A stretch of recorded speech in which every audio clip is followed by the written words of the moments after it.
Hello everyone. So video पे discuss करेंगे एक छोटा सा टॉपिक है, that is when D graph generator. सारा टॉपिक थ्योरेटिकल है, तो मैंने पहले से लिख के रखा हुआ है ताकि ज़्यादा टाइम कंज्यूम ना हो वीडियो बनाने पे। वेन डी ग्राफ जनरेटर क्या है? वेन डी ग्राफ जनरेटर एक डिवाइस है। सबसे मोस्ट इम्पोर्टेंट बात आप लोग ये याद रखना, इट इज़ एन अरेंजमेंट। और इस डिवाइस का काम क्या है? It is an arrangement for producing a very high potential difference. काम आता है, एक ऐसी अरेंजमेंट की जाएगी जिससे हाई पोटेंशियल डिफरेंस क्रिएट किया जाएगा of the order of several million volt से 10 मिलियन वोल्ट। सो याद रखिए कि कितने मिलियन वोल्ट का हम लोग पोटेंशियल डिफरेंस क्रिएट करेंगे। So approximate equal to 10 million volt. Use क्या है इसका? The beam of the positively charged particle used to trigger the nuclear reactions. Nuclear reaction start करने पर ये आप लोगों का काम होता है। अगर आपको न्यूक्लियर रिएक्टर याद हो, आप लोगों ने +1 क्लास में रीड किया होगा न्यूक्लियर रिएक्टर, तो उस पर जब आप लोग न्यूक्लियर सब्सटेंसेस की जब आप लोग फ्यूजन स्टार्ट करते थे, आप लोग एक ट्रिगर करते थे स्टार्टिंग पे, तो वो ट्रिगर किस चीज़ से किया जाता है? वो वेन डी ग्राफ जनरेटर की हेल्प से भी ट्रिगर किया जाता था, बोल सकते हैं, क्योंकि अभी इससे अच्छे वाले जनरेटर्स आ चुके हैं जो ज़्यादा चार्ज पार्टिकल को एक्सेलरेट कर सकते हैं, लेकिन इससे भी किया जा सकता है। सो फर्स्ट यूज है इसका, the beam of positively charge particle use to trigger the nuclear reactions. याद रखिए न्यूक्लियर रिएक्शंस स्टार्ट करने पर यह हेल्प करता है। Use to accelerate neutron and proton. So positively charge particle है, न्यूट्रॉन प्रोटॉन चार्ज पार्टिकल को ये एक्सेलरेट करता है, उसका काम आता है। थर्ड इसका यूज देखिए, एक्सेलरेट टू ब्रेक एटम्स। अब इसका थर्ड यूज क्या है कि अगर मान लीजिए एटम की स्टडी करनी हो तो उसको ब्रेक करना पड़ेगा, और उसको ब्रेक कैसे करेंगे? किसी एक्सेलरेटेड चार्ज पार्टिकल को उस एटम के ऊपर स्ट्राइक करेंगे। फॉर एग्जांपल, अगर मान लो कोई आपको ईंट आपको ब्रेक करनी हो, तो आप लोग क्या करेंगे? किसी पत्थर से ईंट के ऊपर थ्रो करेंगे, ईंट ब्रेक होगी। सेम वे से इस पर भी एटम, सपोज कि ये एटम ईंट है और एक्सेलरेटेड चार्ज पार्टिकल आपके हाथ में पत्थर।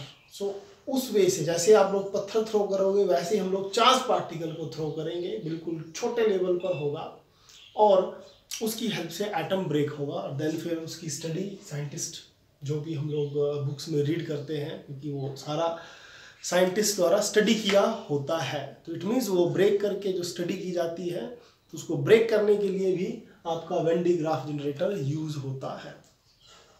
लेकिन इसकी वर्किंग देखिए कि इसकी वर्किंग क्या है, इसका प्रिंसिपल क्या है।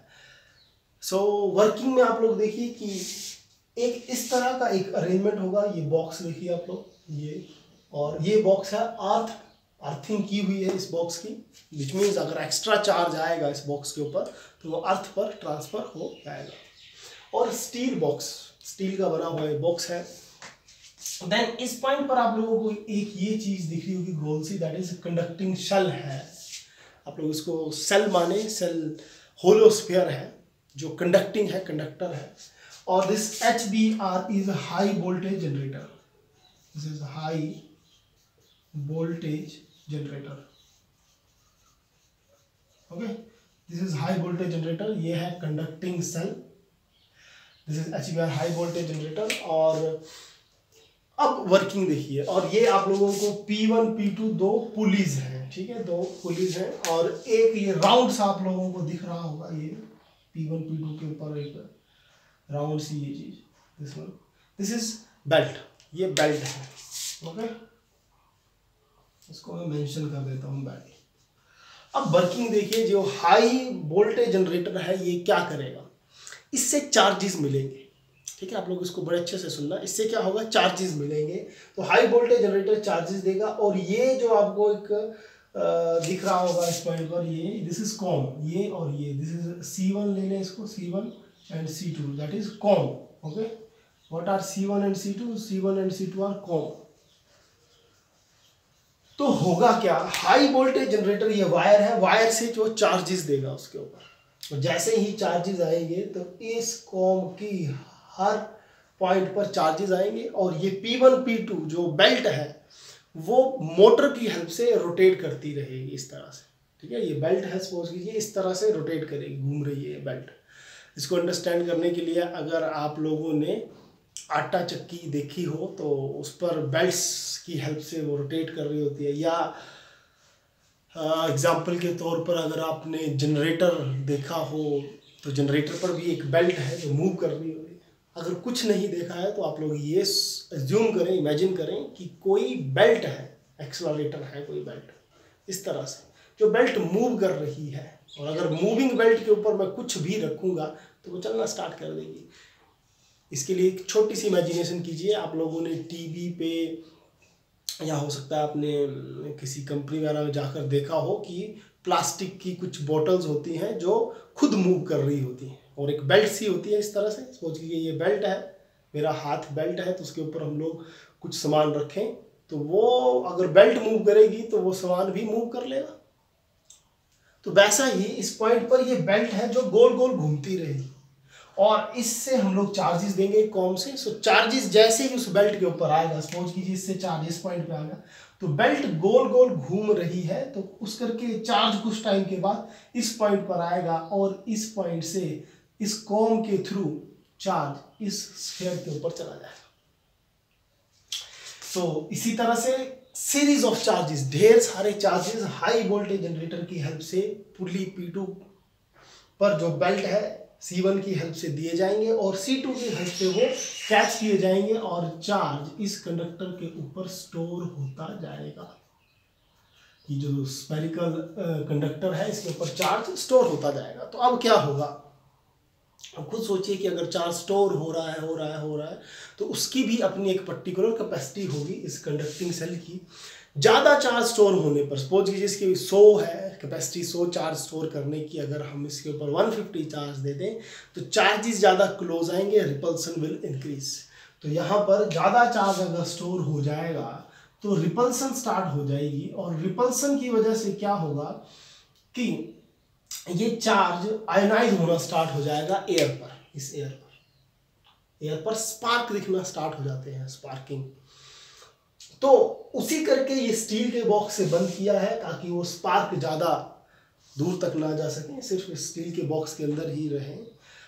अब इस जो कंडक्टिंग सेल है इसका पोटेंशियल हो गया है काफ़ी ज़्यादा, क्योंकि चार्जेस हैं काफ़ी ज़्यादा। तो अब क्या होगा, इस ट्यूब के थ्रू, दिस इज ट्यूब, इस ट्यूब के थ्रू ये चार्जेस सारे जाकर, क्योंकि ये पॉइंट जो होगा ट्यूब का, ये इस पॉइंट पर हाई पोटेंशियल होगा और ये डाउन पर होगा लो पोटेंशियल। सो हाई पोटेंशियल से लो पोटेंशियल की तरफ चार्जेस एक्सेलरेट होंगे, और इधर से एक्सेलरेटेड चार्ज पार्टिकल हम लोग टारगेट पर हिट करवा देंगे। तो ये है आप लोगों का 1D ग्राफ जनरेटर। इसकी लिमिटेशंस आप लोग याद रखना कि एक तो ये ओल्ड वर्जन है, काफ़ी पुराना डिवाइस है, अब इससे एडवांस हम लोगों को मिल चुके हैं। सेकंड, ये सिर्फ पॉजिटिवली चार्ज पार्टिकल को ही एक्सेलरेट करता है। सो ये इसकी लिमिटेशंस है। आप लोग इसको बुक की हेल्प से जरूर से कुछ थ्योरी कैच करें, बाकी मैंने सारा मेंशन कर दिया है। एक लास्ट आर्टिकल अब हम लोगों का आएगा, और उस आर्टिकल पर हम लोग रीड करने वाले हैं, लास्ट आर्टिकल पर हम लोग रीड करने वाले हैं, दैट इज एक पैरेलल प्लेट कैपेसिटर लेंगे और उस पैरेलल प्लेट कैपेसिटर के बीच में कंडक्टर ऐड करेंगे, और इसी आर्टिकल के साथ फर्स्ट यूनिट हम लोगों की कंप्लीट है। लेकिन फिर भी किसी स्टूडेंट के माइंड में कोई पर्टिकुलर टॉपिक हो इलेक्ट्रोस्टैटिक से रिलेटेड, एक्चुअल में बोर्ड काफ़ी सारा मैंने कंप्लीट कर दिया है, which means 98% syllabus, board point of view से अगर मैं बात करूं तो 100% सिलेबस कंप्लीट है, चाहे CBSE बोर्ड हो या आप लोगों का स्टेट बोर्ड है। पर अगर फिर भी किसी स्टूडेंट के माइंड पर पर्टिकुलर कोई टॉपिक हो इलेक्ट्रोस्टैटिक से रिलेटेड जिसका वो लेक्चर चाह रहा हो, तो ज़रूर आप कमेंट करें टॉपिक का नाम, उसके ऊपर मैं पक्का लेक्चर अपलोड करूंगा, लेकिन इलेक्ट्रोस्टैटिक से रिलेटेड ही। तो लास्ट आर्टिकल करते हैं इस चैप्टर, इस यूनिट का, वो है कैपेसिटेंस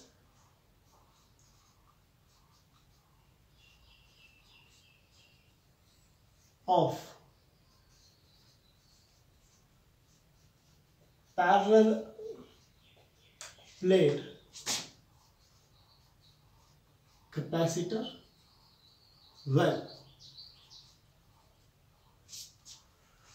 conductor is added।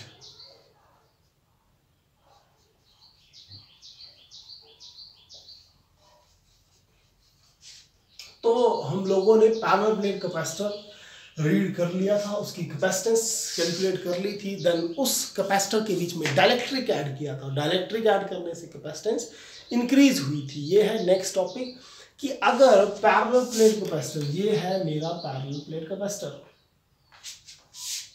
ठीक है, ये है हम लोगों का parallel plate capacitor. Suppose this is A plate, this one is B plate, having A having positive charge और B के पास सपोज कीजिए है नेगेटिव चार्ज, ठीक है। क्या है ये पैरेलल प्लेट कैपेसिटर। तो इसकी इलेक्ट्रिक फील्ड कितनी होगी इनसाइड, वो हम लोगों को पता है क्योंकि प्रीवियस आर्टिकल्स में हम लोग कर चुके हैं, और इसकी इलेक्ट्रिक फील्ड है E not. So value of E not is sigma over epsilon not. सबको पता होगी अब तो ये बातें, ना पता है तो प्रीवियस वीडियोस जरूर देखें, अच्छे से सीखें। So electric field E is equal to sigma over epsilon not, that we all know. और कैपेसिटेंस कितनी होगी इसकी कैपेसिटेंस कितनी होगी, that is C is equal to epsilon not A over D। ये बेसिक रिजल्ट्स हैं प्रीवियस, आप लोग इनको मेमोराइज करें। लेकिन इस आर्टिकल पर जो मेन बात आएगी उसी पे चलते हैं सीधे मुद्दे के ऊपर कि क्या होगा अगर मैं कंडक्टर ऐड करूं तो क्या होगा। तो इसके बीच में हम लोग कंडक्टर ऐड कर देते हैं। सपोज कीजिए कि ये जो कैपेसिटर है इसकी थिकनेस है D, और मैंने इसके बीच में क्या किया,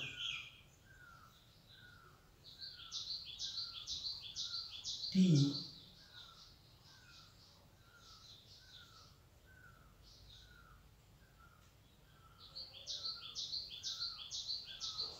मैंने इसके बीच में T थिकनेस का एक कंडक्टर ऐड किया। अब काफ़ी इंपॉर्टेंट पॉइंट आने वाला है, इसके लिए प्रीवियस थ्योरी अच्छे से क्लियर जिसकी है वो अच्छे से समझेगा कि inside the conductor electric field is zero. Dielectric के बीच में इलेक्ट्रिक फील्ड होती थी EP, लेकिन कंडक्टर के इनसाइड कोई इलेक्ट्रिक फील्ड नहीं होती है। इलेक्ट्रोस्टैटिक शील्डिंग और प्रॉपर्टीज ऑफ कंडक्टर में हम लोगों ने ये स्टडी किया है कि कंडक्टर के इनसाइड कोई इलेक्ट्रिक फील्ड नहीं होगी, which means E equal to zero inside. So basic formula फिर से E is equal to V over D होता है, ठीक है, E is equal to V over D। तो जो V है,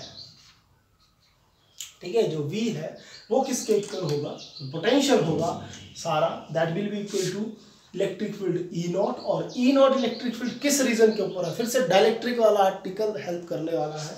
इलेक्ट्रिक फील्ड जो होगी वो होगी D माइनस T रीजन के ऊपर।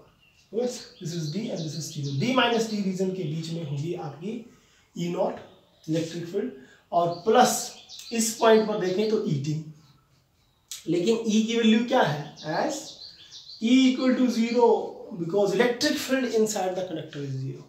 रीजन क्या है इसका, कंडक्टर है तो कंडक्टर के इनसाइड इलेक्ट्रिक फील्ड जीरो है, तो E की वैल्यू अगर मैं जीरो पुट करूं तो V कितना आ गया, E not D minus T। अब नेक्स्ट बात आप लोग मेरे को ये बताइए कि इलेक्ट्रिक फील्ड कितनी होती है कंडक्टर के, सॉरी कैपेसिटर के सेंटर पर, E not. So E not is sigma over epsilon not. So E not की वैल्यू पुट करें sigma over epsilon not D minus T। Direct result put किया है मैंने, इलेक्ट्रिक फील्ड की value sigma over epsilon not, and the sigma is equal to Q over A epsilon not D minus T। जिनको ये results अगर पता ना लग रहे हो तो प्रीवियस आर्टिकल्स जरूर अच्छे से अंडरस्टैंड करें, तो आप लोग ये आर्टिकल्स रिजल्ट समझ पा रहे होंगे क्यों ये चेंजेस किए जा रहे हैं। अब बात करते हैं कैपेसिटेंस की, as C is equal to Q over V. So put value of V here. And C is capacitance. So capacitance कितनी होगी इस कैपेसिटर की, इस कैपेसिटर की कैपेसिटेंस होगी Q over V। तो Q तो मैंने रख दिया इस पॉइंट पे, और V कितना है, V है ये सारा, that is Q D minus T A epsilon not. So Q से क्यू कैंसिल आउट और सी की value epsilon not A D minus T. तो ये है आप लोगों की कैपेसिटेंस। कब? जब हम लोग कैपेसिटर के सेंटर पे कंडक्टर ऐड कर दें तो इतनी कैपेसिटेंस उसकी होगी। लेकिन इफेक्ट क्या होगा?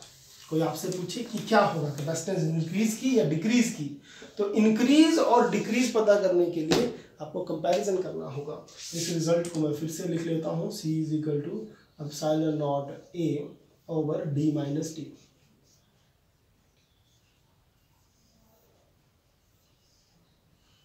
C is equal to epsilon not A over D minus T. तो अब क्या बात होगी? अब बात यह है कि अगर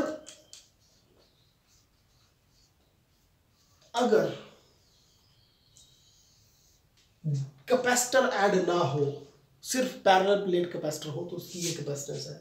what is this? This is capacitance of parallel plate capacitor. Okay, and what is this? This is capacitance when conductor is inside the parallel plate capacitor। तो इन दोनों के बीच में कंपैरिजन करेंगे ताकि हम लोग बता सकें कि जब हमने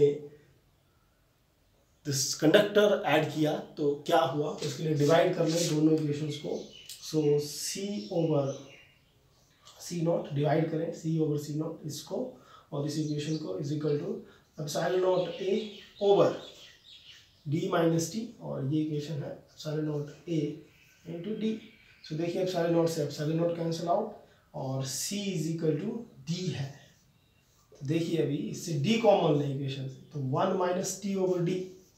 सो D से D cancel, so C over C not is equal to, so C over C not is equal to 1 over 1 minus t over d। C not इस तरफ ले जाए, so C is equal to C not 1 minus t over d। फिर से बातें अच्छे से सुनना। अगर टर्म को 1 से माइनस किया जा रहा है, इस पॉइंट पर 1 से माइनस, तो 1 से अगर कुछ मैं कम करूं तो इट मीन्स वो वैल्यू 1 से कम आएगी, लेस देन 1 होगी। और अगर लेस देन 1 से मैं डिवाइड करूंगा तो C will be greater than this, C will be greater than C not, because अगर याद रखिए अगर ये वैल्यू बड़ी होती 1 प्लस समथिंग होता तो C not is greater. Okay, अगर 1 से कम है तो ये वाली टर्म बड़ी होगी। okay? तो C is greater than C not, which means that is capacitance of capacitor will increase when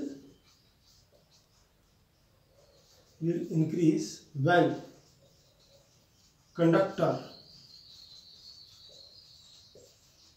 will be added to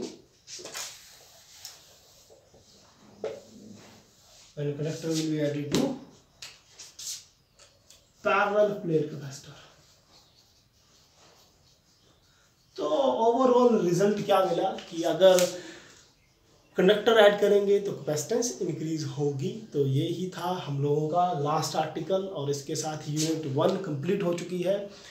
numericals की वीडियोस जरूर इलेक्ट्रोस्टैटिक की मेरी साइड से अपलोड होंगी। पर्टिकुलर कोई टॉपिक आप लोगों को समझ ना आ रहा हो तो ज़रूर कमेंट करें, उस टॉपिक की एक वीडियो मैं अलग से बना दूंगा और उसको और ज़्यादा डीप लेवल पर और काफ़ी इजी लैंग्वेज में आप लोगों के साथ डिस्कस किया जाएगा।